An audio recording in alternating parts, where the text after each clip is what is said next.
Bismillah, walhamdulillah, wa salatu wa salam ala rasulillah wa ba'd. Mes frères et sœurs, je suis actuellement dans la salle des ablutions en dessous de la mosquée du prophète alayhi salam. Il y a une chose qui m'a interpellé et qui a fait que je me suis dit faire une petite vidéo à titre de rappel à mes frères et sœurs, ça serait plus que bénéfique. C'est quand j'ai voulu me laver les mains et que j'ai ouvert le robinet. Je vous montre juste rapidement. Vous avez vu, le jet d'eau il est très fin et c'est économique. Et subhanallah, ça fait partie des sunnas qui sont abandonnés. Malheureusement, quand on fait les ablutions aujourd'hui, on ouvre le robinet à fond. Il peut arriver qu'on utilise une dizaine de litres d'eau juste pour faire les ablutions. Alors que le prophète, quand il faisait les ablutions, c'était de manière économique. Il économisait l'eau. Il utilisait environ 700 millilitres d'eau.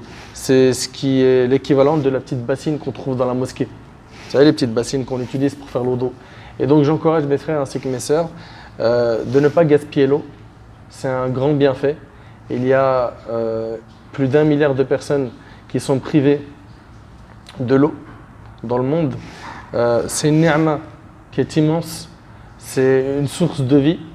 Et aujourd'hui, on gaspille beaucoup. Donc l'eau, on l'utilise énormément et on la gaspille quand on tire la chasse d'eau. Vous savez qu'il y a des moyens pour économiser aussi. Quand on tire la chasse d'eau, il y a généralement un petit bouton et un grand.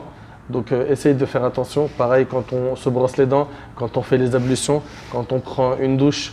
Dans tout, il faut être très vigilant pour ne pas tomber dans l'exagération. Pourquoi? Parce que le prophète il a dit qu'il viendra donc des temps et il a condamné l'exagération dans l'invocation et aussi dans l'utilisation de l'eau. Donc le Nabi il a blâmé cela. D'accord? Et un des moyens efficaces pour ne pas gaspiller l'eau, surtout dans les ablutions, ça c'est vraiment le point que j'aimerais que vous reteniez. Achetez des petites bassines, remplissez-les et faites les ablutions avec. Et ne soyez pas de ceux-là qui ouvrent les vannes à fond et qui gaspillent l'eau. Ça fait partie, je le répète, du gaspillage. Et Allah subhanahu wa ta'ala dit وَلَا تُبَذِّرْ تَبْذِيرًا. Allah il a dit ne gaspille pas indûment. Et dans un verset إِنَّ الْمُبَذِّرِينَ كَانُوا إِخْوَانَ الشَّيَاطِينَ. Les gaspilleurs sont les frères du diable. Donc personne d'entre nous ne doit aimer le gaspillage et on doit enseigner ça à nos enfants, à nos proches. Voilà, c'était un petit message rapide sur le gaspillage de l'eau. Franchement, ce qu'ils ont fait ici, c'est très économique, qu'Allah les récompense. هذا والله أعلم وبارك الله فيكم وصلى الله على نبينا محمد وعلى آله وصحبه وسلم والسلام عليكم ورحمة الله وبركاته.